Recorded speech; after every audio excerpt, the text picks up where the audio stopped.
আলহামদুলিল্লাহ ওয়াসসালাতু ওয়াসসালামু আলা রাসূলিল্লাহ ওয়া আলা আলিহি ওয়া সাহবিহি আজমাইন আম্মা বাদ।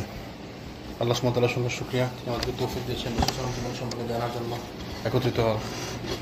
আসলে আমাদের সবারই তৌফিক হয় না রাসূল সাল্লাল্লাহু জীবন সম্পর্কে জানা, পড়া, শেখা, এই সুযোগটা আমাদের অনেকের নসিব, তৌফিক হয় না।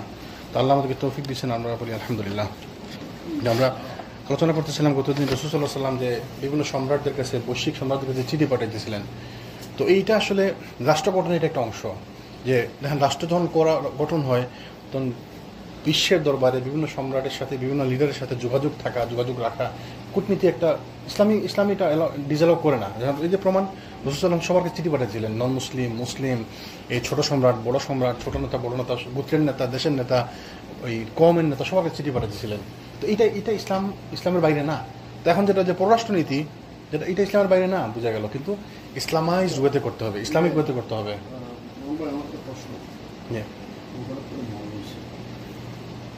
আমি যখন মাগরিব সালাতটা পড়তে আসছিলাম, তখন আমি এগুলোর সাথে কথা বলছিলাম, টাইমটা আমি বুঝতেছিলাম। আমি কিন্তু যখন রওনা হচ্ছি, যখন আমার গাড়িতে বসছি তখন ৩৬, কিন্তু আমি ৮০ রুপি পাইছি। আলহামদুলিল্লাহ। দুইটা তাসবিহ বলার পরে আপনি সামি আল্লাহু গেছে সালাতটা পড়ে বলছি। এখন হঠাৎ করে আমার খেয়াল হচ্ছে, এখন এই মুহূর্তে আমার খেয়াল হচ্ছে আমার ছিল, তাহলে আবার পড়ে ফেলেন। এখন আমি নামাজ পড়তে পারবো, এটা আমি জানার জন্য। এখন যদি ইমামের এটা হইতো, ইমাম যদি কাজ করতো তাহলে কি জেনে রাখি, এই কাজ যদি ইমাম করতো তাহলে কি হইতো? ধরেন ইমাম নামাজের পর মনে হলো আমার তো ছিল না, তখন কি হবে? না, ইমাম নিজে পড়বে না, ইমাম নিজে অজু করে সালাত পড়বে, কিন্তু বাকি কারোর পড়া লাগবে না, বাকি সবারটা হয়ে যাবে। জি, শুধু ইমামকে নিজে পড়তে হবে। আর যদি কোনো মুক্তাদি থাকে, এরকম যেমন আপনি বলছেন আপনার খেয়াল ছিল না, তো আপনি আবার এখন পড়ে নেবেন ইনশাল্লাহ। আমরা ওই বলাতে জানলাম, জানা থাকলো ইনশাল্লাহ। জি ইনশাল্লাহ, ওইটা আমরা জি ইনশাল্লাহ। তো এখন ওই গতদিন আমরা আলোচনা করতেছিলাম যে রাসূল সাল্লাল্লাহু আলাইহি ওয়াসাল্লাম চিঠি পাঠিয়েছিলেন কিসরার কাছে। কিসরা মানে হচ্ছে ওই যে পারস্য সম্রাটের কাছে। তো আমরা দেখলাম, আলোচনা করলাম যে কীভাবে তিনি রাসূল সাল্লাল্লাহু আলাইহি ওয়াসাল্লামের চিঠিটা ছিন্ন ভিন্ন করে ফেলছিলেন। রাসূল সাল্লাল্লাহু আলাইহি ওয়াসাল্লাম তার জন্য বদদুয়া করছিলেন যে আল্লাহ যেন তার সাম্রাজ্যকে ছিন্ন ভিন্ন করে দেন। তো ফলশ্রুতিতে আমরা দেখছি আগামী উইদিন 10-15 ইয়ার্স তার সাম্রাজ্য ছিন্ন ভিন্ন হয়ে গেছে এবং পৃথিবীর বুক থেকে তাদের নিশানা মুছে গেছে। এবার আজকে আমরা আলোচনা করবো ইনশাআল্লাহ রোম সম্রাট কায়সারের নামে যে পাঠানো পত্র। তো এটা হচ্ছে আল কিতাবু ইলা কায়সারা মালিকুল রোম, রোমের মালিক বা রোমের সম্রাট কায়সারের কাছে পাঠানো পত্র। তো বুখারীতে বর্ণনা আসছে, দীর্ঘ হাদিস পত্রের পরে আসছে, রাসূল সাল্লাল্লাহু আলাইহি ওয়াসাল্লাম পত্রখানা রোম সম্রাট হেরাক্ল, তার নাম ছিল হেরাক্লিয়াস, তার উপাধি ছিল ওই কায়সার, কিন্তু তার নাম ছিল হেরাক্লিয়াস, তার নিকট পত্র প্রেরণ করেন। তো এই পত্রের বিষয়বস্তু হচ্ছে নিম্নরূপ। তিনি কি লিখছেন?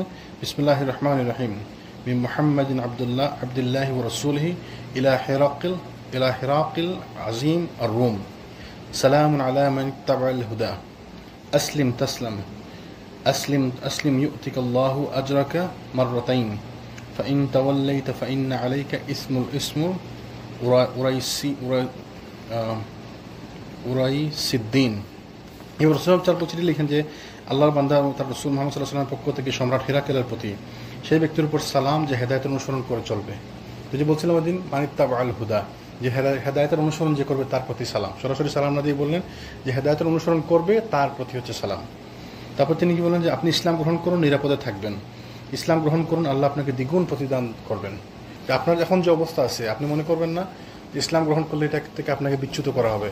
এবং এইটা সাহাবীরা যখনই কোনো সম্রাটের কাছে চিঠি নিয়ে যেতেন, তারা এটা বলতেন সরাসরি যে আপনারা মনে করবেন না যে ইসলাম গ্রহণ করছেন তখন মুসলমানরা নিয়ে যাবে, না, আপনি রাজা থাকবেন, আপনি বাদশাহ থাকবেন, আপনার এলাকার আপনি বাদশাহ থাকবেন, বরং আল্লাহ আপনার সম্মান বাড়িয়ে দিবেন। এই জিনিসটা, সহজ জিনিসটা আমরা বুঝতে পারিনি। আমাদের তৎকালীন সম্রাটরা যারা অস্বীকার করছে তারা বুঝতে পারেনি। যেমন আপনাকে যদি কেউ এসে বলে যে আপনি ইসলাম গ্রহণ করুন, আমরা আপনাকে আল্লাহর দিকে দাওয়াত দিচ্ছি, কিন্তু আপনি ইসলাম গ্রহণ করা মানে যে আপনাকে আমরা সম্রাট থেকে নামিয়ে দেবো, সম্রাটের পদ থেকে নামিয়ে দেবো, সাম্রাজ্য থেকে নিয়ে যাবো আমরা, কিন্তু তারা এটা বুঝতে পারে নাই।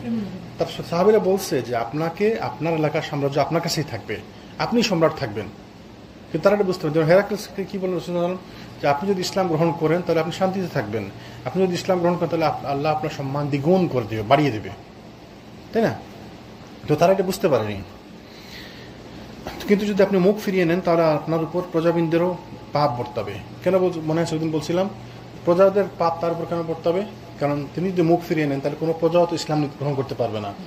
তাদের মধ্যে যদি কেউ ইসলাম গ্রহণ করতে চাইতো, তো এখন সে পারতেছেন আপনার জন্য, তার পাপও আপনার কাঁধে, বা তার পাপেরও দায় আপনার।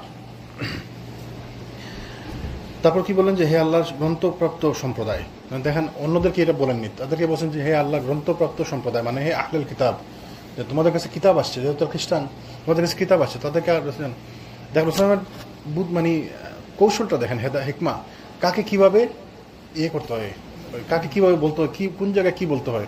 হেরাক্লাসকে বলছেন যে ওহে আহলে কিতাব বা কিতাবের অনুসারী, তাদের কাছে কিতাব আসছে, এটা একটা সম্মানের ব্যাপার, তাকে তিনি সম্মান দিয়েছেন, সম্মান দিয়ে বলছেন। তো যেহেতু যেমন আপনাকে যদি আমি বলি যে ভাই আপনি তো খুব সুন্দর, আপনি সুন্দর, আপনাকে বললাম খুব সুন্দর, আপনি খুশি হবেন, এটা তো মিথ্যা কথা না। তো যাকে যেভাবে সম্মান দেওয়া যায়, ডিউ রেসপেক্ট, এটাই। আপনি যদি মুখে বললেন হে আল্লাহ গ্রন্থপ্রাপ্ত সম্প্রদায়, আপনি এমন এক কথার প্রতি আসুন যা আমাদের এবং আপনাদের মাঝে সমান। ওই যে কোরআনের আয়াতটি পাঠিয়ে দিলেন রাসূল সাল্লাল্লাহু আলাইহি ওয়াসাল্লাম, ইয়া আহলুল কিতাবি তাআলাউ ইলা কালিমাতিন সাওয়াউন বাইনানা ওয়া বাইনাকুম আল্লা না'বুদা ইল্লাল্লাহ ওয়া লা নুশরিকা বিহি শাইআন ওয়া লা ইয়াত্তাখিযা বা'দুনা বা'দান আরবাবান মিন দুনিল্লাহ ফাইন তাওয়াল্লাউ ফাকুলু আশহাদু বিআন্না মুসলিমুন। এমন এক কথার প্রতি আসুন যে আমাদের এবং আপনাদের মাঝে সমান, তা এই যে আল্লাহ ব্যতীত অন্য কারো উপাসনা করবো না, তার সঙ্গে অন্য কাউকে শরীক করবো না, অংশীদার করবো না। তা সত্ত্বেও যদি লোকজন মুখ ফিরিয়ে নেয় তবে বলে দাও যে তোমরা সাক্ষী থাকো আমরা মুসলিম। এই আয়াতটি তিনি সবাইকে পাঠাতেন যারা আহলে কিতাবের অনুসারী, এবং আয়াতটি তিনি পাঠিয়েছিলেন হেরাক্লিসের কাছে পাঠাইছেন। এই আয়াতটি তিনি পাঠাইছেন এই ইথিওপিয়ার বাদশার কাছে, কারণ তিনি খ্রিস্টান ছিলেন। তো যাদের সাথে এই কথাটা যায়, আহলুল কিতাব যাদেরকে বলা হয়, আহলুল কিতাবদের কাছেই মানে এই অংশটুকু পাঠিয়েছিলেন রাসূল সাল্লাল্লাহু আলাইহি ওয়াসাল্লাম। তাহলে দেখেন দাওয়াত দিতে হবে কীভাবে? কোরআন হাদিস দিয়ে। চিঠি লিখছেন, ছোট্ট চিঠি, কয়েক পৃষ্ঠার, কয়েক লাইনের চিঠি, তার মধ্যে একটা কোরআনের আয়াত। তো দাওয়াতও দিতে হবে কোরআন দিয়ে, হাদিস দিয়ে। দাওয়াত আমরা কীভাবে দিই? আমরা দিই গল্প দিয়ে, কৌতুক দিয়ে, কবিতা দিয়ে, মানুষকে হাসায়। মাঝে মধ্যে ওই কিছু লেকচার আসে, ইউটিউবে আছে, দেখবেন মানুষের দাওয়াতি মানে বক্তব্য শুনলে মানে আপনি হাসবেন না আপনি কাঁদবেন। গল্প করতেছে, হাসের গল্প, মুরগি গল্প, দাওয়াতি ময়দানে বসে, ইসলামী জলসায় বসে, তাফসিরের মাহফিলে বসে গল্প করতেছে। কি গল্প? এক বাড়িতে একটা ওই যে কি বলে বিড়াল ছিল, এগুলো গল্প করতেছে তাফসিরে বসে। ওই বিড়ালের 4 ভাই ছিল, ওরা সে গল্প করতেছে এগুলা তাফসিরের মাহফিলে বসে। তো ভাই ভাই মারামারি করছে, বাড়িতে আগুন লাগছে, তো বিড়াল গেছে চুলা গিয়ে বিড়ালে পা লাগছে, আগুন লাগছে, এই নিয়ে এইগুলা গল্প আর কি, গল্প করতে তাফসিরের মাহফিলে। তো আমাদের সমাজ, আমাদের দেশ হচ্ছে এরকম অবস্থা, মানুষ গল্প দিয়ে তাফসির করে, গল্প দিয়ে এই দাওয়াতি কাজ রাসূল সাল্লাল্লাহু আলাইহি ওয়াসাল্লাম করছেন কোরআন দিয়ে, আমরা করবো কোরআন দিয়ে, হাদিস দিয়ে, বাস। আপনি তো কোরআন হাদিসের বাইরে, যেমন বাংলাদেশে কি এমন বক্তা নাই আমাদের মধ্যে, বা পৃথিবীতে কেমন বক্তা নাই যারা কোরআন হাদিসের বাইরে কোনো দাওয়াত দেয় না, কোরআন হাদিস ছাড়া কোনো কথা বলে না। তো তাদের জন্য যে কোরআন হাদিস যথেষ্ট হয়, তাহলে আমার আপনাদের জন্য গল্প করতে হবে কেন? এমন অনেক বক্তা আছে না যে হাদিস ছাড়া কোনো কথা নেই, কোরআন ছাড়া কোনো কথা নেই, আধা ঘন্টা যদি বক্তব্য দেয় 50টা হাদিস বলবে, 10টা আয়াত বলবে। আসেন এরকম বক্তা আমাদের দেশে, এক হাদিস দিয়ে আরেক হাদিসের অনুবাদ করবে, এক হাদিস দিয়ে আরেক হাদিসের ব্যাখ্যা দিবে, হাদিস খালি হাদিস খালি হাদিস, এটাই যথেষ্ট। কিন্তু আমরা পছন্দ করি কাদেরকে? এক এক মাহফিলে লক্ষ লক্ষ লোক আসে, যারা কাহিনী বলে, যারা মানুষকে হাসায়। আমি চা খাইতেছি, আপনি খাবেন না একটু, মানে এটা কোনো কথা? তাফসিরের মাহফিলে বসে, ইসলামী জলসায় বসে বলে আমি চা খাইতেছি, আপনি খাবেন? মানে হাসানো, মানুষকে হাসানো, যোগ করা, কৌতুক করা। আল্লাহ যেন আমাদেরকে এইসব আলেম থেকে হেফাজত রাখেন। তো এই পত্র প্রেরণের জন্য রাসূল সাল্লাল্লাহু আলাইহি ওয়াসাল্লাম দূত মনোনীত করলেন দাহিয়া বিন খলিফা কালবি। দাহিয়া কালবি ছিলেন সুন্দর এক সাহাবী, খুব সুন্দর সাহাবী দাহিয়া কালবি। দাহিয়া কালবির একটি বৈশিষ্ট্য আছে, মানে তার ব্যাপারে একটি বৈশিষ্ট্য জানেন?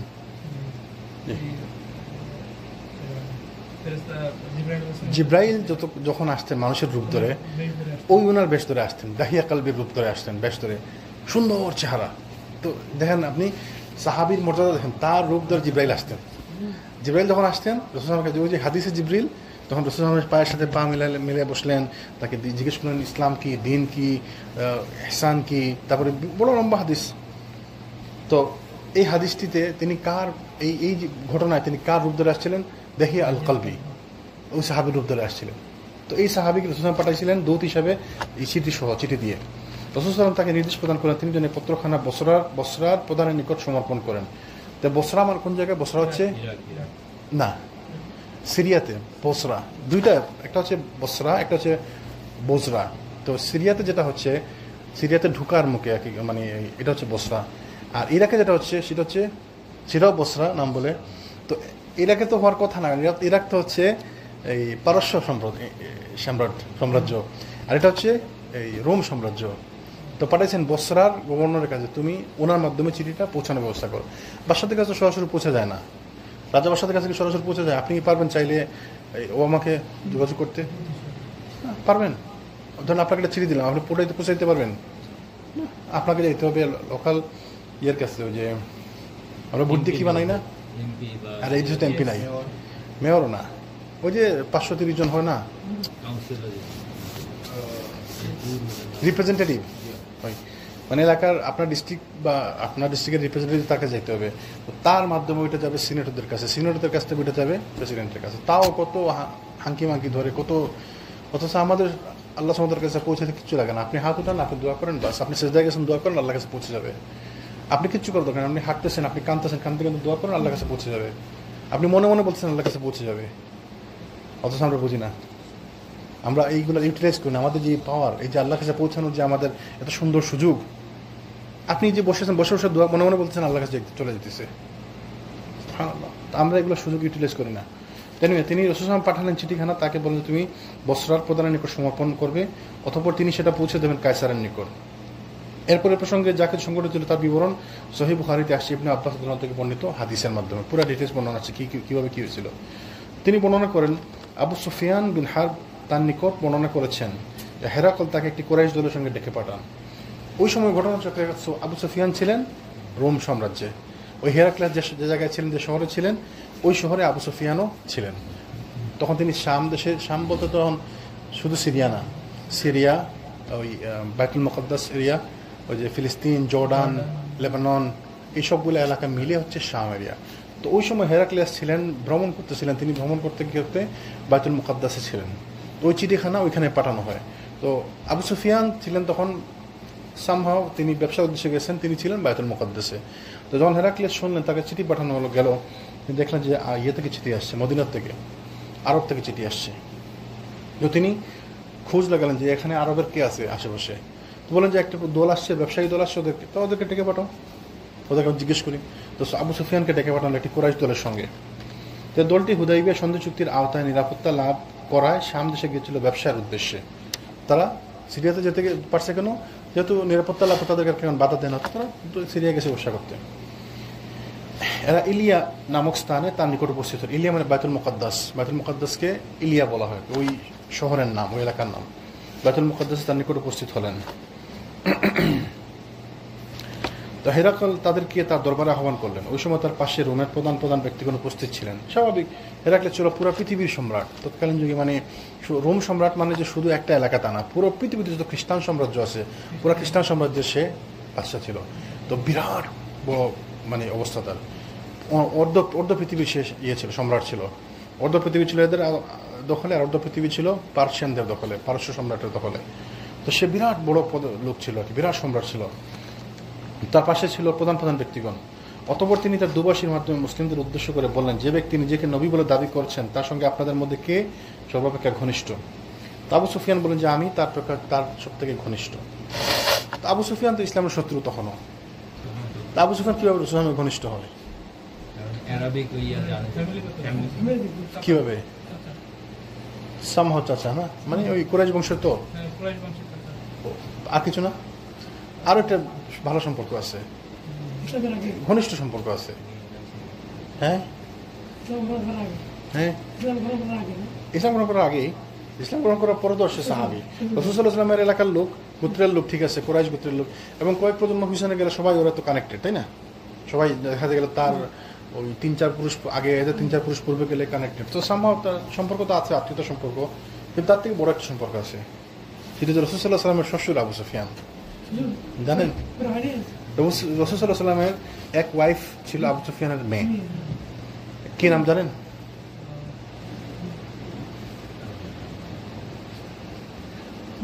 ওই যে রাসূলুল্লাহ সাল্লাম হিজরতকারীদের মধ্যে ছিলেন, ইথিওপিয়াতে হিজরত করছিলেন, তো ওদের মধ্যে ছিল আবু সুফিয়ানের মেয়ে এবং মেয়ের জামাই।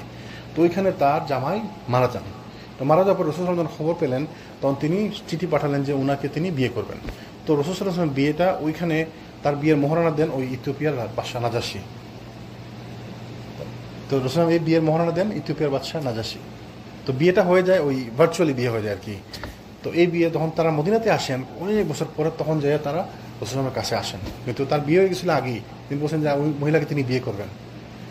তো তার নাম ছিল রামলা, উম্মে হাবিবা, আরেকটা নাম উম্মে হাবিবা রামলা, রামলা বিনতে আবু সুফিয়ান, আবু সুফিয়ানের মেয়ে। তাহলে রাসূলুল্লাহ সাল্লাল্লাহু আলাইহি ওয়াসাল্লামের শ্বশুর। উনি পছন্দ করুক বা না করুক, তার তো মেয়ের জামাই, সে তো জানে তার তো মেয়ের জামাই। তাহলে তার ওই যখন তাকে জিজ্ঞেস করতে তোমাদের মধ্যে সব থেকে ঘনিষ্ঠ কে এই নবীর সাথে, তখন সে বলতে বাধ্য যে আমি, কারণ তার তো কোনো অপশন নাই, তার তো মেয়ের জামাই, সে পছন্দ করুক আর না করুক, তার তো আত্মীয়। তো সে বললো যে আমি সর্বাপেক্ষা ঘনিষ্ঠ। তখন হিরাক্লিয়াস বললো যে তাকে আমার নিকট নিয়ে এসে এবং তার সঙ্গী সাথীদেরকেও তার পিছনে বসাও। দেখেন সে হিরাক্লিয়াসের সম্রাট, তার বুদ্ধি দেখেন, তার মানে আল্লাহ যাকে তাকে ক্ষমতা দেয় না, যাদেরকে আল্লাহ ক্ষমতা দেয় তাদেরকে আল্লাহ হেকমত দিয়ে দেয়।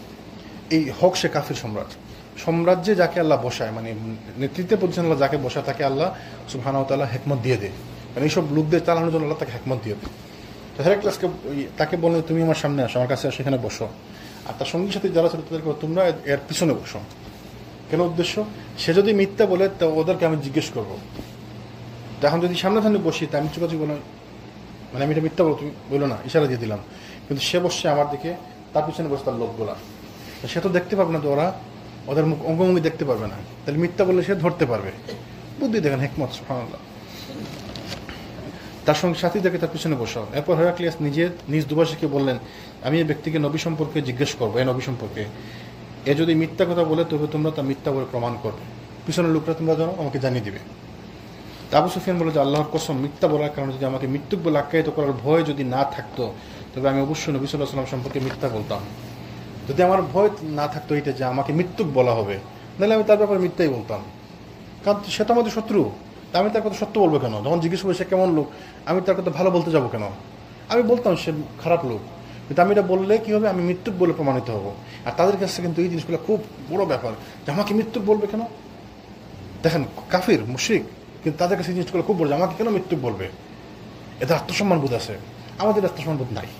আজকালকার আমরা যারা মুসলমান, আমরা যে ধানের সাথে থাকে না, কি বলে ওইটাকে তুষ, আমরা ছেলে ভাষা বলি চুষা, চুষা বলি না, মানে ওই যে কিছু ভিতরে চাল নাই, কেমনে ফুদা। তা আমরা মুসলমান হয়ে গেছি এরকম, আমাদের কোনো আত্মসম্মান বোধ নাই, আমাদেরকে যে যা বলে আমাদের কোনো ক্ষতি নেই। চিটা বলে না অনেক জায়গায়, যেটা আমাদের চাল থাকে না, এমনি আকাই মা কোনো কাজের না।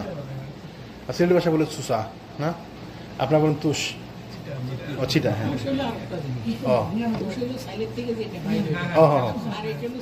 সিটা মানে কিছু না, ওই যখন ওই যে ইয়ে করে না, ওই যে ফ্যান দিয়ে বাতাস করে তখন এটা চলে যায়, তাই না, চলে যায়। তা আমরা মুসলমানরা গেছি এরকম আর কি, আমাদের কোনো আত্মসম্মান বোধ নাই, যে যা বলে আমাদের কোনো ইয়ে নাই। নাইলে রাসূল সাল্লাল্লাহু আলাইহি ওয়াসাল্লামকে অপমান করে আমাদের কোনো গায়ের কোনো ইয়েও হয় না, কোনো মানে বুদ্ধিও আসে না আমাদের যে কী করলো, ইসলামের উপর আঘাত আসে আমাদের কোনো অসুবিধা হয় না। তো ওদের দেখেন ওরা কাফির মুশরিক, কিন্তু ওদের ও কি বললো যে আমাকে যদি মৃত্যুক না বলার ভয় থাকতো তাহলে আমি তো মিথ্যা বলতাম, কিন্তু আমাকে মৃত্যু বলে সেটা তার আত্মসম্মানের ব্যাপার। তো সে বললো, তাকে জিজ্ঞেস প্রশ্ন করা শুরু করলো। আবু সুফিয়ান বলছেন এরপর নবী সাল্লাল্লাহু আলাইহি ওয়াসাল্লাম সম্পর্কে হিরাক্ল আমাকে প্রথম যে প্রশ্নটি করলেন তা হচ্ছে তোমাদের মধ্যে তার বংশমর্যাদা কেমন। তখন তো মিথ্যা বলার সুযোগ নাই, রাসূল সাল্লাল্লাহু আলাইহি ওয়াসাল্লাম তো তাদের মধ্যে সব থেকে উচ্চ বংশের লোক, এবং সে মানুষ বা না মানুষ তাকে বলতে হবে, সব থেকে উচ্চ বংশের লোক। তার মধ্যে কুরাইশ গোত্রের মধ্যে যে ছোট ছোট যে আরব সাব ডিভিশন থাকে তার মধ্যে সর্বোচ্চ যেটা রাসূল সাল্লাল্লাহু আলাইহি ওয়াসাল্লাম গোত্র হচ্ছে এটা। যেমন তার দাদা আবু সুফিয়ান ছিলেন আব্দুল মুত্তালিব ছিলেন মক্কার কি বলে ওইটাকে মক্কার হেড ছিলেন, প্রধান ছিলেন, এবং তিনি ওই গোত্রসমূহের সভাসমূহের প্রধান ছিলেন। তো তারা উচ্চ ইয়ের লোক ছিল, বংশের লোক ছিল। তা আমি বললাম যে তিনি উচ্চ বংশোদ্ভূত। আবু সুফিয়ান বললেন যে আমি বললাম যে তিনি উচ্চ বংশোদ্ভূত। হিরাক্লিয়াস বললেন তবে একথা তার পূর্বে তোমাদের মধ্যে অন্য কেউ কি বলেছিল? সে যে নবী দাবি করছে তার পরিবারে কি তার বাপ দাদা চাচা আর কেউ কিরকম দাবি করছিল, মানে ওদের কি এরকম অভ্যাস আছে নাকি যে বেটাগিরি করার, যে আমি নবী আমাকে মানো? তো সে বললো যে না, এরকম তো নাই। হেরাক্লিয়াস পুনরায় বললেন যে তার পূর্বপুরুষদের মধ্যে কেউ কি রাজা ছিল? যেমন থাকে না যেন অনেকের রাজা আছে, আমার দাদা ছিল রাজা, তা আমি এখন আইসা রাজত্ব নেওয়ার জন্য আমি এটা দাবি করতে পারি। তো সে জিজ্ঞেস তার পূর্বপুরুষের মধ্যে কেউ কি রাজা ছিল? তখন আমি বললাম যে না। হেরাক্কল তখন বললো, আচ্ছা তুমি সম্মানিত লোকজন তার অনুসরণ করছে না দুর্বল লোকজন? তার অনুসরণকারী কারা, সম্মানিত লোকজন না দুর্বলরা? তা আমি বললাম যে দুর্বল লোকজন। আসলে তো রাসূলুল্লাহ অনুসারী কারা? গরিবরা বেশি। বেলাল, দাস, এই খাব্বাব, আব্দুল্লাহ বিন মাসউদ, তারা একদম মানে দাস প্রকৃতির লোক বা ছোট লোক, গরিব লোক, তাই না? দু একজন আছে ধনী, এরা তো এক্সেপশন। দু একজন আছে খুব প্রভাবশালী লোক, এক্সেপশন। আবু বকরের মতো লোক একজনই, আবু বকর একজনই, উসমান একজন, আব্দুর রহমান একজন, তাই না? তো সম্মানী লোক কারা? আবু সুফিয়ান, উতবা, শাইবা। তো এরা তার পক্ষে নাই, এরা তার বিরুদ্ধে। তো বললো যে তার অনুসরণকারী কারা? বলে তার মানে সম্মানী পয়সাওয়ালা লোক না গরিব লোক? বলে যে গরিব লোক, তারপর দুর্বল লোকজন। হেরাক্লাস তখন জিজ্ঞেস করেন এদের সংখ্যা বৃদ্ধি পাচ্ছে না কমতেছে? তখন আমি বললাম যে কমছে না, বরং উত্তর বৃদ্ধি পাচ্ছে। তা সে বলতে বাধ্য হচ্ছে, যদিও রসুল শত্রু, এগুলো বলাতে কিন্তু তার এগেন্স্টে দেখতেছে, কিন্তু সে বলতে বাধ্য, কারণ না হলে তাকে মিথ্যাবাদ পিছনের লোকজন, আর এটা তার জন্য অসম্মানজনক। যে কমছে না, বরঞ্চ উত্তর বৃদ্ধি পাচ্ছে। হেরাক্ল বললেন যে এ দিন গ্রহণের পর কোনো ব্যক্তি কি বিদ্রোহী হয়ে ধর্মত্যাগ করেছে, বা মুসলমান হওয়ার পরে কেউ কি মুসলমান থেকে বিদ্রোহী ধর্মত্যাগ করছে, মানে তোমাদের মধ্যে চলে আসছে আবার খারিজ হয়ে আসছে? না, এরকম তো কেউ নাই। আসলে ইসলামের ইতিহাসে এই জিনিসটা নাই, খুব কম, একদম মানে হাতে গোনা। পুরো যদি আপনি কয়েকশো বছর ইতিহাসও দেখেন, ওই দুই একজন চার পাঁচজন হয়তো পাবেন। It's actually doesn't exist. কোনো মুসলমান, কোনো মানুষ মুসলমান ছিল এখন মুসলমান নাই, সে খ্রিস্টান হয়ে গেছে, ইট ডাজন্ট এক্সিস্ট। পুরা পৃথিবীতে হয়তো একটা আছে বা দুইটা আছে, শত শত না, একটা বা দুইটা পুরা পৃথিবীতে। কত কয়েকশো বছর ঘাটলে আপনি দেখবেন এক দুইজন আছে হয়তো। তার হয়তো অন্য কোনো কারণ আছে, হয়তো তাকে এই ব্রেন ওয়াশ করছে, হয়তো সে ওদের লোক ছিল, মুসলমান হয়েছে আবার চলে গেছে, গুপ্তচর, আল্লাহু আ'লাম। তো সে বললো যে না, এরকম কোনো লোক নাই যে বিদ্রোহী হয়ে ধর্ম ত্যাগ করছে। হেরাক্ল বললেন যে তিনি যখন থেকে এসব কথা বলতেছেন তার পূর্বে কি তাকে তোমরা কোনো মিথ্যার সঙ্গে জড়িত দেখেছো? মানে তার আগেকার চরিত্র কেমন? যেমন অনেকে হয় না যে আমাদের দেশে কিন্তু এরকম অনেক আছে যে হঠাৎ করে আজকে একটা মাজার আবিষ্কার হলো, সে হয়ে গেলো মাজারের খাদেম, সে পীর হয়ে গেল। আগে সে কিন্তু মদ খাইতো, জুয়া খেলতো, সেসব খারাপ কাজ করতো, এখন সে ভালো হয়ে গেছে। তো এরকম কি কোনো মানে কীরকম ছিল সে আগে, এই নবুয়ত দাবি করার পূর্বে, নবী দাবি করার পূর্বে সে কীরকম লোক ছিল? তো তুমি কি তাকে কোনো মিথ্যার সঙ্গে জড়িত দেখেছো? সেদিন বললেন না, মুহাম্মদ সাল্লাল্লাহু আলাইহি ওয়াসাল্লামকে মৃত্যু বলার তো আসলে সুযোগও নাই। তাকে তো নবুয়তের পূর্বেই তারা বলতো আলামিন। মানে ছোটবেলা থেকে তিনি কোনো খারাপ কাজ করতেন না। তাকে নবুয়তের আগেই বলা হয়েছিল, তার উপাধি আলামিন যে কে বলছিল, তাকে উপাধি দিছিল কে? কুরাইশরা দিছিল, এই মুশরিকরা দিছিল। যখন তিনি নবী ছিলেন না, সাধারণ লোক ছিলেন, তখন তারা আলামিন বলছে। এবং যখন তিনি জিজ্ঞেস করছেন যে ইয়া সাবাহ বলতে তাদেরকে ডাকছিলেন ওই সাফা পাহাড়ে উঠে, যে আমি যদি তোমাদেরকে বলি যে এরকম এরকম এই পাহাড়ের পিছনে একটি আর্মি আছে, তোমরা বিশ্বাস করো? তারা কি বলছিল? অবশ্যই বিশ্বাস করো, তুমি তো আলামিন, তুমি তো কখনোই আমার সাথে মিথ্যে বলোনি, কেন বিশ্বাস করবো না? যখন তিনি বলেন তাহলে আমি তোমাদেরকে বলতেছি যে আল্লাহ ছাড়া কোনো ইলাহ নেই, তোমরা আল্লাহর ইবাদত করো, সাথে সাথে বললো তুমি মৃত্যুক। এই এক সেকেন্ড আগে কি বললো? তুমি আলামিন, তোমাকে আমরা অবশ্যই বিশ্বাস করি, তোমাকে আমরা কখনোই মিথ্যা বলতে দেখিনি। তো এই শুধুমাত্র ইসলামের কারণে তারা তাকে মৃত্যুক বললো। তো হেরাক্ল মানে আবু সুফিয়ান বলতে বাধ্য হলো যে না, তিনি কখনোই মিথ্যা বলেননি, মৃত্যুর সাথে জড়িত ছিলেন না। তো হেরাক্লাস বললো যে তিনি কি কখনো অঙ্গীকার ভঙ্গ করেন? তো আমি বললাম যে না, তবে এখন আমরা তার সঙ্গে সন্ধি চুক্তিতে আবদ্ধ রয়েছি, এর মধ্যে বেশ দীর্ঘ সময় অতিবাহিত হয়েছে, জানি না এই ব্যাপারে তিনি আর কি করবেন। আবু সুফিয়ান বলছেন, তা দেখেন আবু সুফিয়ান বুদ্ধিমান লোক, সেও তো একটা গোত্রের নেতা। সে পরে বলছিল যে আমি একটি জায়গা ছাড়া তার ব্যাপারে কিছু এক্সট্রা বলার সুযোগ পাই নাই, সব তো হা না, সে কি ভালো লোক ছিল না খারাপ লোক ছিল, সে কি অত্যাচার করছে, সে কি এই করছে সেই করছে, হা না ছাড়া কোনো সুযোগ নাই। এখন যখন এই প্রশ্ন করছে যে তিনি কি তার অঙ্গীকার রাখেন, এখানে তার বলার সুযোগ আসছে যে না, তিনি তার অঙ্গীকার রাখেন, তার বরঞ্চ তার সাথে আমরা এখন একটা চুক্তিতে আবদ্ধ আছি। কোন চুক্তি? হুদাইবিয়া, বায়াতুর রিদওয়ান। এই চুক্তি তিনি কতটা রাখবেন না রাখবেন সেটা আমি জানি না, যেটা কিন্তু মিথ্যা হলো না, কিন্তু এক সুযোগে সে বলে দিল যে একটু খারাপ সে ঢুকাইতে পারলো আর কি, মানে একটু খারাপ সে বলতে সুযোগ পাইল। হ্যাঁ, তো সে পরে সে নিজে বলছে যে আমি এই একটি মাত্র বাক্য ছাড়া কোনো বাক্যে তার বিরুদ্ধে বলার কোনো সুযোগই পাই নাই। মানে এটা তো সে মিথ্যা বলে নাই, যে রাখবে কি না রাখবে আমি জানি না, এই শুধু বলছে, এবং সে ইচ্ছা করে কথাটা বলছে। এবং সে বলছে দেখেন পরে আবু সুফিয়ান বলছে যে এই বাক্যটি ছাড়া অন্য কোনো কথা তার বিপক্ষে বলার কোনো সুযোগ আমি পাইনি, বুঝছেন? সম্রাটও সাংঘাতিক ইন্টেলিজেন্ট। অবশ্যই আলহামদুলিল্লাহ সম্রাট তো একে অবশ্যই বলা হয় বুদ্ধিমান শত্রু। সম্রাট ইন্টেলিজেন্স। আর কোশ্চেনগুলি আবু সুফিয়ানও খুব ইন্টেলিজেন্স। আবু সুফিয়ান দেখেন রাসূল সাল্লাল্লাহু আলাইহি ওয়াসাল্লামের বিরুদ্ধে, যদিও আবু সুফিয়ান প্রথম দিকে বড় নেতা ছিল না, আবু জেহেল ছিল বড় নেতা, এই উতবা শাইবা ছিল বড় নেতা, আবু সুফিয়ান তাদের মধ্যে বড় নেতা ছিল না, অথচ সে প্রথম থেকেই সে হচ্ছে নেতা। ওই বদর যুদ্ধ কি জন্য সংগঠিত হয়েছিল? আবু সুফিয়ানের কারণে।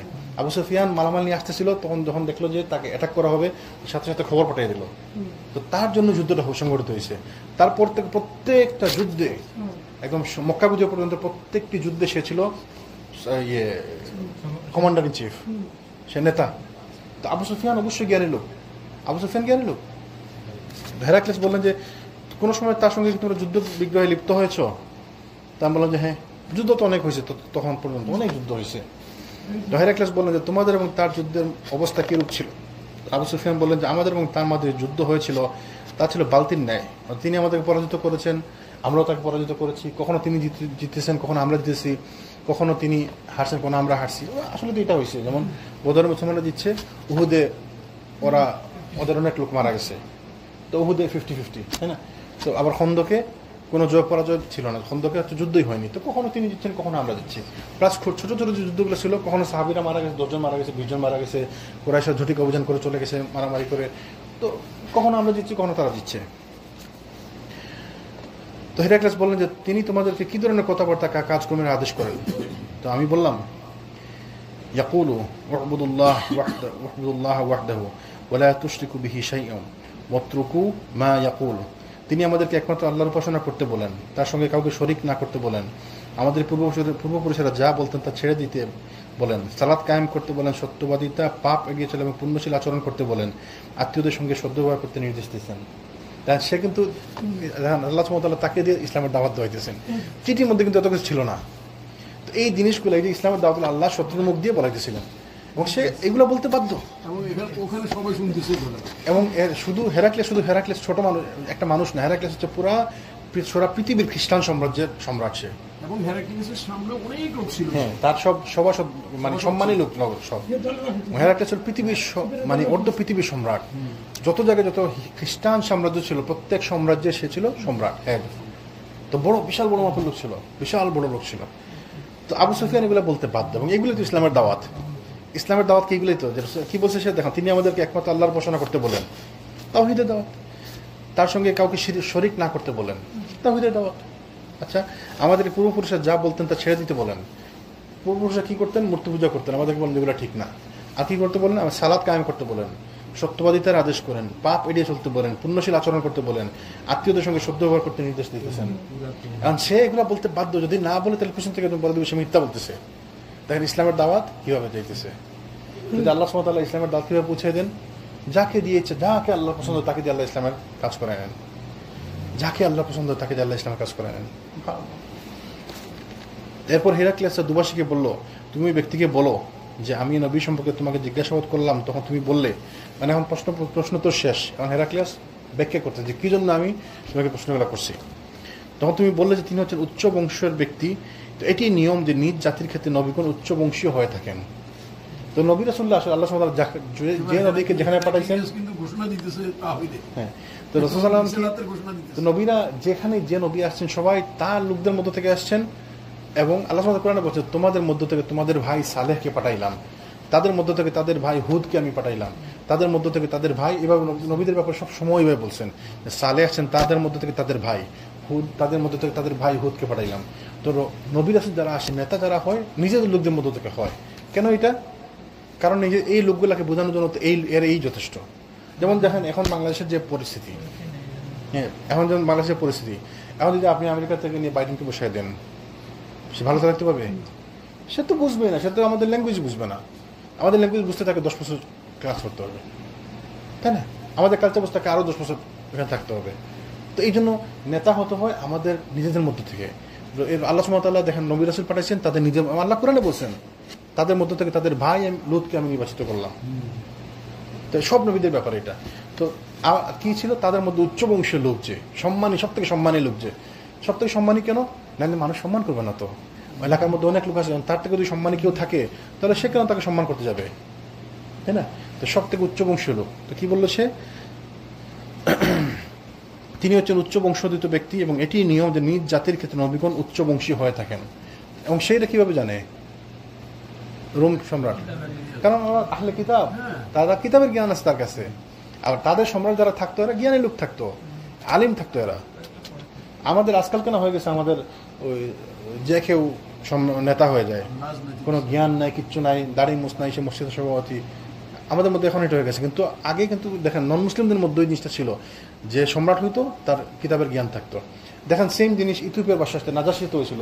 যখন নাজাশি তাদেরকে প্রশ্ন উত্তর করছিল ঈসা আলাইহিস সালাম সম্পর্কে, তখন আমর ইবনে আস গিয়েছিল, কি বলছে, তারা কিন্তু ঈসার সম্পর্কে খারাপ বলে, তুমি জিজ্ঞেস করো তাদেরকে। তখন তাকে জিজ্ঞেস করা হয়েছিল, এই জাফরকে জিজ্ঞেস করছিলেন, জাফর বিন আবু তালিবকে, কি ব্যাপার ঈসা আলাইহিস সালামের ব্যাপার তোমাদের মত কি?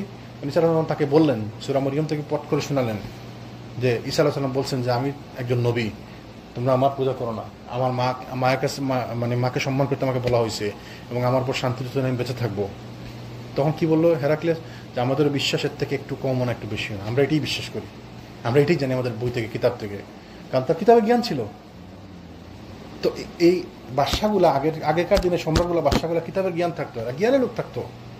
এখন না জায়গা রসুল্লাহ বলছেন যে কি আমাদের আগে সময় আসবে, বেইন্নার বাচ্চা বেইন্না সম্রাট হবে, নেতা হবে, মূর্খ। ওই যে এটা তো হাদিসের কথা, ছোট লোক নেতা হবে। উনি কি বলে, বেইন্নার বাচ্চা বেইন্না নেতা হবে, মানে ছোট লোক মূর্খ লোক নেতৃত্ব দিবে ইয়েকে, শিক্ষিত লোককে, জ্ঞানী লোককে। তো এই কি বললো যে, তো সে তার জ্ঞান ছিল, তার সে যেহেতু আহলে কিতাব ছিল, কিতাব অনুসারে ছিল, সে জানতো এই কথাগুলো তাদের কিতাবের মধ্যে আছে, তাদের বইয়ের মধ্যে আছে, এবং সব নবীদের ব্যাপার তারা জানতো, এবং সব নবীরা তাদের গোত্রের সর্বোচ্চ উচ্চস্থানীয় লোক ছিলেন। তো আমি জিজ্ঞেস করলাম যে একথা তার পূর্বেও তোমাদের মধ্যে কি কেউ বলেছিল? তুমি উত্তর দিয়েছ না। আমি বলছি যে এর পূর্বে অন্য কেউ যদি একথা বলে থাকতো তাহলে আমি বলতাম যে এই ব্যক্তি এমন এক কথা অনুকরণ করেছে যা এর পূর্বে বলা হয়েছিল। মানে তার বংশ যদি এরকম কেউ বলতো আগে যে আমার তার বাপে বলছে যে সে নবী, তো সে তার বাপের অনুসরণ করতেছে আমি মনে করতাম, বা তার দাদাই বলছে যে আমি নবী, তাহলে মনে করতাম তার দাদার অনুসরণ করতেছে সে। এটা ওদের কালচার হয়ে গেছে। যেমন আসে না এরকম যে আমি কিন্তু এলাকার সম্মানী লোক, দামি লোক, তো তার ছেলেও সে এরকম অহংকার করে। তো তাইলে আমি মনে করতাম যে এটা ওদের রীতিনীতির মধ্যে, রীতি মনে হয় এটা, এটা বলে যে আমি সম্মানী লোক এলাকার, তো ছেলেও এটা, ছেলের মধ্যে ওই জিনিসটা থাকে। তো হেরাক্লিয়াস দেখেন জ্ঞানী লোক, সে বললো যদি এরকম প্রশ্ন করার উদ্দেশ্য ছিল এইটা, যদি তুমি বলতো যে হ্যাঁ তাদের মধ্যে কেউ এরকম আগেও ঘোষণা করছে, তাহলে মনে করতাম সে তার ওদের নীতি অনুসরণ করতেছে, ওদের রীতি অনুসরণ করতেছে। তারপরে আমি জিজ্ঞেস করলাম যে তার পিতা কিংবা পিতৃদের মধ্যে কেউ কি বাদশাহী করেছেন? এর উত্তরে তুমি বলেছ না। এই প্রসঙ্গে আমি বলছি যদি পিতা কিংবা পিতৃব্যের মধ্যে কেউ যদি বাদশাহী করেছেন বলে প্রমাণিত হতো, তাহলে আমি বলতাম যে ব্যক্তি পিতা কিংবা পিতৃব্যের রাজত্বের দাবিদার হওয়ার প্রেক্ষাপটে এই কথা বলেছেন। সে জিজ্ঞেস করছিল যে তোমার তার বংশে কি কোনো রাজা বাদশা ছিলেন? তো তুমি তো বলছো না। যদি তুমি হ্যাঁ বলতো তাহলে আমি ধরে নিতাম যে ওই বাদশাহীকে রিগেইন করার জন্য, সে আবার বাদশাহী পাওয়ার জন্য সে কথা বলতেছে, জ্ঞান ও তো জ্ঞান। ওরা ওই যে কি বলে ইব্রানি ভাষা না কি জানি ভাষার কথা বলতো, ইব্রানি। আর ইহুদির ভাষা ছিল হিব্রু, খ্রিস্টানদের ভাষা ছিল আল্লাহ গ্রিক ভাষা ছিল, অত গ্রিক ভাষার কথা বলতো।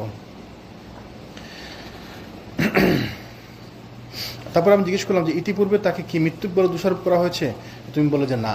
তা আমি ভালোভাবে জানি যে যে লোক মানুষের সঙ্গে মিথ্যা আচরণ করে সে আল্লাহ সম্পর্কে মিথ্যা বলতে পারে না, মিথ্যা আচরণ করে না সে আল্লাহ সম্পর্কে মিথ্যা বলতে পারে না। তা আমি জিজ্ঞেস করলাম যে মৃত্যুক ছিল, তুমি বললেন যে না। তাহলে যে লোক মিথ্যা মানুষের ব্যাপারে বলে নাই কখনো, সে কীভাবে আল্লাহর ব্যাপারে বা সৃষ্টিকতার ব্যাপারে মিথ্যা বলবে? এই জন্য আমি এটা জিজ্ঞেস করছিলাম তোমাকে। তা আমি জিজ্ঞেস করলাম তার অনুসারীগণ বিত্তশালী না প্রভাবশালী লোক, না নিম্নবিত্ত বা দুর্বল শ্রেণীর লোক? তার উত্তরে তুমি বললে যে দরিদ্র এবং দুর্বলতর শ্রেণীর লোকেরাই তার অনুসরণ করে থাকেন, প্রকৃতপক্ষে এ শ্রেণীর লোকেরাই পয়গাম্বরদের অনুসারী হয়ে থাকেন। নবীদের অনুসরণ প্রথমে কারা করে? ওই দুর্বল লোকেরাই করে, এটা হচ্ছে নিয়ম। এই জন্য আমি জিজ্ঞেস করছি তোমাকে কারা তার অনুসরণ করতেছে? তো নবীদের অনুসরণ করে দুর্বল লোকেরাই সবসময় আগে আগে। তো আমি জিজ্ঞেস করছিলাম যে এই দিনে প্রবেশ করার পর কেউ কি বিরক্ত হয়ে মোরতাদ হয়ে যায়? উত্তরে তুমি বলেছ না। তো প্রকৃতপক্ষে ব্যাপারটি হচ্ছে দিনে প্রবেশকারী ব্যক্তি ইমানের আস্বাদ পেয়ে গেলে এরূপই হয়ে থাকে। এটা ঠিক না? এই জন্য ইসলাম থেকে কেউ খারিজ হয় না, ইসলাম থেকে কেউ বের হয়ে যায় না, কারণ ইসলামের যে স্বাদ আছে, যে স্যাটিসফ্যাকশন আছে, আমরা অনেকেই জিনিসটা বুঝি না। সাহাবেরা যখন টায়ার্ড হয়ে যেতেন তখন নামাজ পড়তে লেগে যেতেন।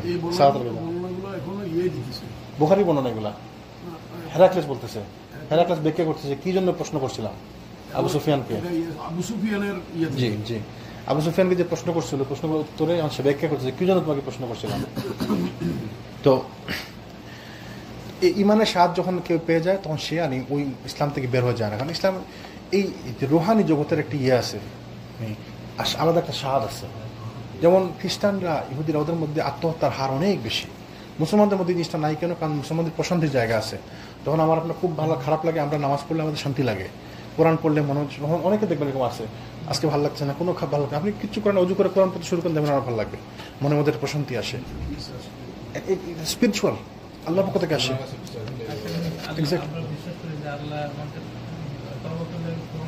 তওবা করে আল্লাহ ক্ষমা করে দিবেন। তারপর ধরুন আপনি আমার সাথে খারাপ ব্যবহার করছেন, আমি আল্লাহর কাছে বিচার দিলাম, আমার এই বিশ্বাস আছে যে আল্লাহ আপনার বিচার করবে, আল্লাহ উত্তম বিচারক, আমি আল্লাহর কাছে বিচার দেওয়ার পরে আমি শান্তি হয়ে যায়। হয় না এক সময় আমি আমরা এখন আজকের কথা, এই যে আমি একটু আমার মার্কেটের নামাজের কথা বললাম না, আমি যখন বাইরে গাড়ি স্টার্ট দিছি তখন 36, আর তখন আপনারা কিন্তু এখানে একামত দিচ্ছি। আমি বাইরে হইতে আমার অসুবিধা হারিয়ে, তুমি আমার একটু দরজাটা নাম দিতে, আমি ওগুলো কথা বলে লেট করছি, এখন তো আমি ভাষা উঠতে হয়তো পাইতে পারি, কিন্তু আমি রাস্তা নামার পর আমি বলছি আল্লাহ আমি যেন লিড করতে পারি, দোয়া করতেছিলাম। হ্যাঁ, আমি আসি এখানে 5 টাকাতে রুট পাইছি, মানে পুরো সালাদটা পাইছেন? হ্যাঁ, পুরো সালাদই পাইছেন থেকে? পুরো সালাদ পাইছি, আলহামদুলিল্লাহ। ইভেন পুরো সালাদ পাওয়ার পর আমি এখানে এখন দাওয়াতে বসছি, ওই যে ইয়ে শুনতে বসছি, আমার খেয়াল হয়েছে আমার তো আল্লাহ আমাকে দিয়ে আবার নামাজ পড়েছে। তো এই যে মুসলমানদের মধ্যে এই যে মানে স্বাদটা পায় মুসলমানরা, তো এই স্বাদ কিন্তু যারা দিন পালন করেন তাদের মধ্যে এই স্বাদটা নাই। যেমন দেখেন, আপনার দাড়ি লম্বা, আপনার কিন্তু ভালো লাগে, আপনার কি খারাপ লাগে দাড়ি লম্বা? আপনার কি খারাপ লাগে আমার দাড়ি লম্বা? আমার তো ভালোই লাগে আমার দাড়ি লম্বা। আবার যারা শেভ করে তাদের কাছে মনে হচ্ছে নোমা এটা কি চুলকায় না, জিজ্ঞেস করেন অনেকে। বহু জায়গায় গেছি না, সৌদি আরব গেছি, মিশরের এয়ারপোর্টে, আমি আর লেখক ভাই মনে হয় একটা সম্মান করছে না মানুষ, সম্মান করছে না, সম্মান করছে না, সম্মান। তো এই যে সম্মান দাড়ির জন্য না, কেন বললাম কথাটা, যে আমার দাড়ি কি আমার খারাপ লাগে? আমার তো খারাপ লাগে না, আমার তো ভালোই লাগে। কিন্তু যখন অন্য কেউ দেখে যাদের দাড়ি নেই, দাড়ি হচ্ছে আসা, তারা কি বলে, এত লম্বা দাড়িকে চুলকায় না, দাড়িতে ইয়ে হয় না, উকুন টুকুন হয় না? আমার তো মনে হয় দাড়ি যারা চাষে এদের চুলকায়, অনেক অনেক কথা বলে, তাই না? তো এই সে তো এই স্বাদ পাবে না, কারণ তার তো এই জিনিসটা নাই। অথচ প্রত্যেক নবীর কিন্তু সারা দাড়ি ছিল। তাইলে কি বুঝতে হবে, এই যে স্বাদগুলো সবাই বুঝতে পারে না, যার নাই সে বুঝবে কেমনে যে সালাদ পড়ে, সে সালাতের স্বাদ কেমনে বুঝবে?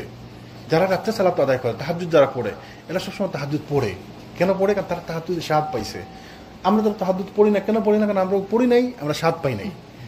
তাহাজ্জুদের কিন্তু বিশাল স্বাদ আছে।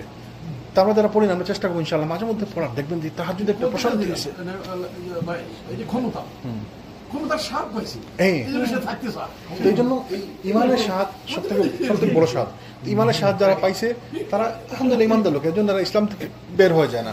সেম থিং আমাদের দেখবেন যারা কোরআন সুন্নাহ অনুসরণ করে, যারা অরিজিনাল দাওয়াত পাইছে, কোরআন সুন্নাহ দাওয়াত পাইছে, এরা কোরআন সুন্নাহ থেকে এদেরকে বিচ্যুত করা যায় না। কেন যায় না? কারণ সে হাদিস বুঝে, সে হাদিস শুনতেছে। আপনি তাকে কি গল্প শোনাবেন?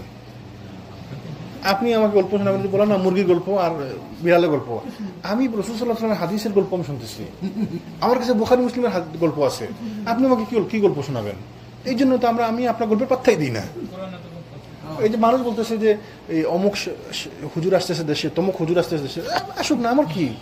তার গল্প তো, সে তো গল্পই বলে, সে তো গল্পই বলে, বাচ্চা ছেলে সে গল্প বলে। তো তার বক্তব্যের জন্য তো আমার লালাই তোর দরকার নাই। আমরা তো হাদিস শুনতে পারতেছি, আমাদের শায়খরা আমাদেরকে হাদিস বলে, কোরআন বলে, কোরআন থেকে বোঝায়, হাদিস থেকে বোঝায়। তো আমি তার বক্তব্য তো আমার দরকার নাই। এই স্বাদ তো অন্যকে বুঝবে না যে কোরআন সুন্নাহ অনুসরণ না করে। তো এই জন্য বলা যায় যারা মুসলমান হয়, ইমানের স্বাদ যারা পায়, তারা ইসলাম থেকে খারিজ হয় না। এই জন্য এই জিনিসগুলো একদম মানে বিরল, মুসলমান থেকে খারিজ হয় না, খুব কম। গত বলো না শত শত বছরের ইতিহাস দেখেন, যদি 1 2 জন 3 জন 5 জন পাবেন হয়তো, কিন্তু ইহুদি খ্রিস্টান দেখেন শয়ে প্রতিদিন মুসলমান হইতেছে, প্রতিদিন মুসলমান হইতেছে। তিনি বলেন যে এই আমি তোমাকে যখন জিজ্ঞেস করলাম যে এই দিনে প্রবেশ করার পর কি কেউ বিরক্ত হয়ে মুরতাদ হয়ে যায়, উত্তরে তুমি বলেছো না। প্রকৃত ব্যাপারটি হচ্ছে দিনে প্রবেশকারী ব্যক্তি ইমানের আস্বাদ পেলে এরূপই হয়ে থাকে। তো আমি জিজ্ঞেস করলাম যে তিনি কি অঙ্গীকার ভঙ্গ করে থাকেন, অঙ্গীকার ভঙ্গ করেন কিনা? তো তুমি বললে যে না। তো পয়গাম্বরদের ব্যাপারে এরকমই হয়ে থাকে, তিনি কখনো অঙ্গীকার ভঙ্গ করেন না। পয়গাম্বররা কখনো অঙ্গীকার ভঙ্গ করেন না। বাদশাহ বলতেছে যে নবীরা কখন তাদের ওয়াদা খেলাফ করেন না, ওয়াদা খেলাফ যদি নবীরা করেন, নবীরা যদি ওয়াদার খেলাফ করে তার কাছে কে অনুসরণ করবে তাকে? তো নবী সাল্লাল্লাহু আলাইহি ওয়াসাল্লাম আমাদের নবী ছিলেন যে খুলুকুল আযীম, মানে চরিত্রের একদম পুরো পরাকাষ্ঠা, মানে অনুসরণ যদি করতে তাকে অনুসরণ করতে হবে, 100% অনুসরণীয় ব্যক্তি, তার প্রত্যেকটা কথা প্রত্যেকটা কাজ অনুসরণীয়। আমাদের বর্তমান যুগের নেতারা দেখেন সুদ খায়, নাহলে ঘুষ খায়, নাহলে দাড়ি চাষা, নাহলে ওই মানে কিছু না কিছু একটা দুর্বলতা আছেই। সব থেকে ভালো যে লোক তারও দুর্বলতা আছে, কিছু না কিছু দুর্বলতা আছে। খুব জ্ঞানী কিন্তু ব্যবহার খারাপ, মানে কিছু না কিছু আছে। কিন্তু নবী সাল্লাল্লাহু আলাইহি ওয়াসাল্লাম ছিলেন এমন নবী, তিনি এমন নবী যার আগে পরে সব মানে আল্লাহ সুবহানাহু ওয়া তাআলা মাফ করে দিয়েছেন। রাসূল সাল্লাল্লাহু আলাইহি ওয়াসাল্লাম কখনোই তামাশা করেন না, রাসূল সাল্লাল্লাহু আলাইহি কখনো মিথ্যা বলেন না। আল্লাহ নিয়ে গেছে এগুলা। আমি বলছিলাম আপনাদের মনে আছে, অনেকবার আমি একটা ঘটনা বলছিলাম যে মক্কা বিজয় সময় ইনশাআল্লাহ আগে যখন আসবো, আগামীতে যদি থাকি বই ইনশাআল্লাহ আলোচনা করবো। যখন মক্কা বিজয় করেন তখন তিনি 5 জনের নাম বলছিলেন যে এই 5 জনকে মাফ করা হবে না, কারণ এরা এত বড় বড় অপরাধ করছে। তো এদের মধ্যে একজনকে নিয়ে আসেন আবু সুফিয়ান রাদিয়াল্লাহু আনহু। তো আবু সুফিয়ান নিয়ে আসেন যে আমার জিম্মায় নিয়ে আসছি। তো জিম্মায় নিয়ে আসলে তখনকার যুগের প্রথা ছিল কেউ যদি কারো জিম্মায় নিয়ে থাকে তাকে আপনি হত্যা করবেন না। আপনি এসে বলেন যে ভাই আমি নিয়ে আসছি, আমার দেখতে নিয়ে আসছি, তার মানে আমি আপনাকে হত্যা করবো না, আমি ওই লোককে হত্যা করতে পারবো না। তো আবু সুফিয়ান নিয়ে আসবো, ইয়া রাসূলুল্লাহ আপনি তার কাছ থেকে বায়াত নেন, তার কাছ থেকে আপনি ইসলাম গ্রহণ করুন। রাসূল তখন এদিকে মুখ ফেরাই নিন। তো আবু সুফিয়ান এদিকে আসলো, ইয়া রাসূলুল্লাহ তার কাছ থেকে বায়াত নেন, তখন এইদিকে মুখ ফেরাই নিন। তো আবু সুফিয়ান আবার এদিকে আসলো, ইয়া রাসূলুল্লাহ আপনি তার হাত থেকে বায়াত নেন। 3বার এগুলো করার পরে তখন তিনি রাসূলুল্লাহ বাধ্য হলেন তার হাত থেকে বায়াত নিতে। তো বায়াত নেওয়ার পরে যখন এই লোক, এরপর কিন্তু হত্যার ফরমান জারি ছিল, তাকে দেখা মতো হত্যা করে। এবং বলা হয়েছিল এই 5 জনের মধ্যে কাউকে যদি পাওয়া যায়, সে যদি কাবা করে গিলাফ ধরো তাকে, তারপরে তাকে হত্যা করতে হবে। মানে এত বড় মাপের ফরমান, কিন্তু রাসূলুল্লাহ তাকে না না।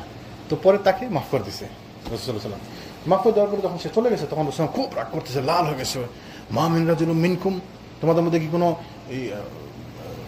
মানে রাশিদ কোনো হকপন্থী লোক ছিল না, কোনো ভালো লোক ছিল না, কেউ জ্ঞানী কোনো লোক ছিল না যে আমি তোমরা দেখলাম আমাকে, আমি 3বার তাকে করলাম, রিজেক্ট করলাম, 3বার আমি তাকে রিজেক্ট করলাম, তোমরা কি কেউ তাকে হত্যা করতে পারতো না? তো আচ্ছা আপনি আমাদেরকে ইশারা দিতেন পারলেন না? একটু ইশারা দিতেন, যে মানে ওই যে একটু ইশারা দিতেন, তাহলে তো আমরা বুঝতে পারতাম। আমরা তো বুঝতে পারি নাই। বলে যে না, নবীদেরকে পয়গম্বরদেরকে এটা মানায় না যে চোখের ইশারায় তারা কোনো ধোকা দিবে, মানে চোখ দিয়েও ধোকা দিতে পারবো না, এটা পয়গম্বরদের এটা মানায় না, নবীদের এটা মানায় না। তো নবী রাসূল এমন ক্যারেক্টার, এমন চরিত্র। মানে এখানেও একটা एग्जांपल রাখি দিছি, মানে কি এই ঘটনার মধ্যে হ্যাঁ, মানে আমরা মানে একটা মিথ্যা বলতে তো পারবোই না, চোখের ইশারায় আমরা ধোকা দিতে পারবো না। ওই যে দেখেন আমরা ইসলামের শিক্ষা কি, কোনো মা যখন বাচ্চাকে বলে যে বাবা দিকে হাতে খেলনার মতো করে দেখে না, নিষিদ্ধ, হারাম, প্রতারণা, এটা ইসলামের শিক্ষা। কোনো পশুকে যেমন আমরা ওই যে ছোট ছোট ওই যে এমন করি না আমরা গরু ছাগলকে ডাকার জন্য, আসলে দোষী না। তো আমরা মেম্বার সবারই, উনি এলাকার লিডার, আমি দলের লোক,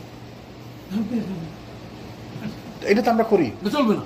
কিন্তু রাসূলুল্লাহ কি বলছে যে নবীদের পয়গম্বরদের এটা মানায় না যে চোখের ইশারায় প্রতারণা করা যাবে না। দেখেন চোখের ইশারায় মিথ্যা বলা যাবে না, প্রতারণা করা যাবে না, ধোকা দেওয়া যাবে না। আমাদের অনুসরণ হচ্ছে এটা, আমরা এটাকে অনুসরণ করবো রাসূল সাল্লাল্লাহু আলাইহি ওয়াসাল্লামকে প্রত্যেক ক্ষেত্রে।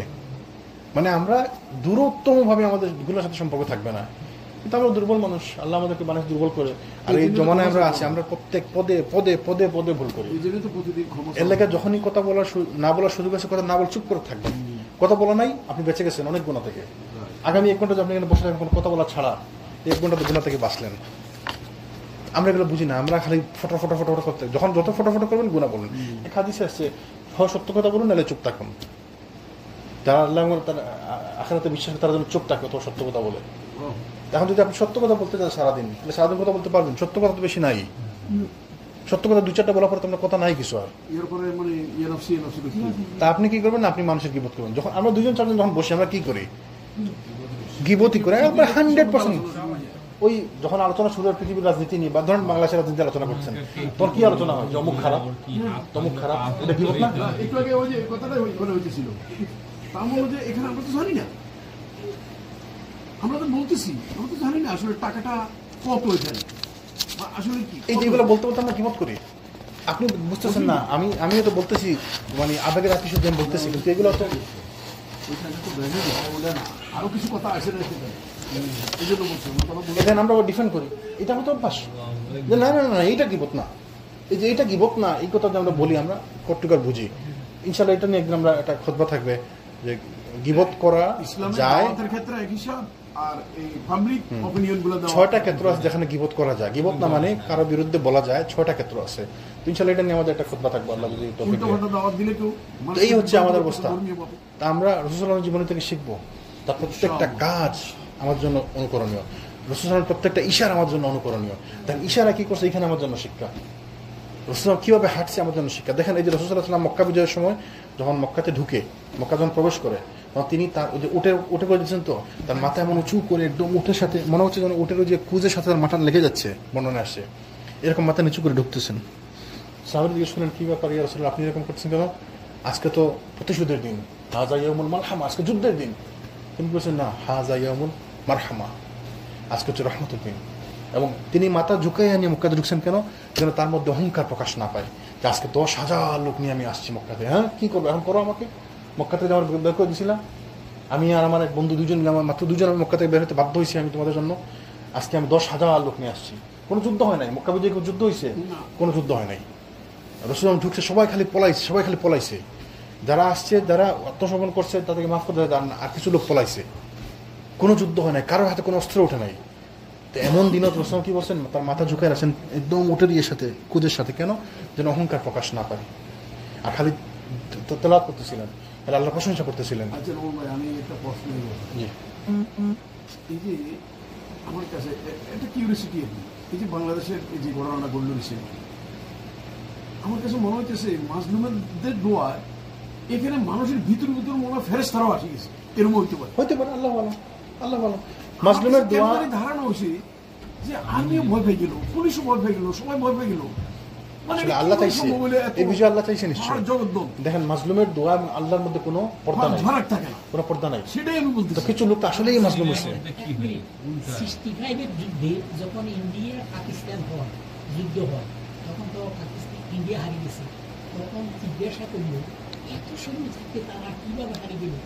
তখন যে আছে ট্যাঙ্কের, বললো যে আল্লাহু আকবার বলে ট্যাঙ্কের ভিতরে ঢুকি, যে কি ফেরেশতা ঢুকি নাকি, এটা করতে পারে না। তারা পরাজিত হয়ে গেছে, ইমানের শক্তিতে 65-এর যুদ্ধে পরাজিত হয়ে গেছে। সেই কারণে ইন্ডিয়ার সব লোক বাংলাদেশে পাঠিয়ে দিছে। আমাদের দেশে ইন্ডিয়ার আসলে অনেকে চাকরি, 65-এর যুদ্ধে যখন হারিয়ে গেছে, তখন এগুলা তারা বলতেছে মনে যে ফেরেশতারা আসি ট্যাঙ্কের ভিতরে ঢুকে গেছে। এখন আমাদের কথা, তো এই আমাদের শিক্ষা, এগুলা আমাদের এখান থেকে শিক্ষা নিতে হবে। রাসূল সাল্লাল্লাহু আলাইহি ওয়াসাল্লাম কিভাবে আচরণ করছেন, যখন বিজয় আসবে তখন কিভাবে আচরণ করতে। আল্লাহ সুবহানাহু ওয়া তাআলা কোরআনে বলে দিয়েছেন, ইজা জা নাসরুল্লাহি ওয়াল ফাত, যখন তোমাকে বিজয় দেওয়া হবে তুমি ধৈর্য ধারণ করো, আল্লাহ শুকরিয়া আদায় করো, তার ইস্তেগফার করতে থাকো। তো আমরা এগুলো না করে আমরা করছি কি, আজকে পাইছি বিজয়, জায়গা তোর বাড়িঘর ভাঙলাম, তোর বাড়িঘর পোড়াই দিলাম, জ্বালাই দিলাম, এগুলো ইসলামের ক্যারেক্টার না, এগুলো ইসলাম এগুলো শেখায় না। তাওহীদের অভাব। হ্যাঁ, তো এই জন্য আমাদেরকে শিখতে হবে রাসূল সাল্লাল্লাহু আলাইহি ওয়াসাল্লামের জীবনী থেকে। তো আল্লাহ যেন আমাদেরকে শেখার তৌফিক দান করেন, আমরা যেন আসলে প্র্যাকটিক্যালি রাসূলের জীবন থেকে শিখে আমরা আমাদের জীবনে ইমপ্লিমেন্ট করতে পারি। আল্লাহ যেন আমাদেরকে তৌফিক দেন ইনশাআল্লাহ। সুবহানাকাল্লাহুম্মা ওয়া বিহামদিকা আশহাদু আল্লা ইলাহা ইল্লা আনতা আস্তাগফিরুকা ওয়া আতুবু ইলাইক।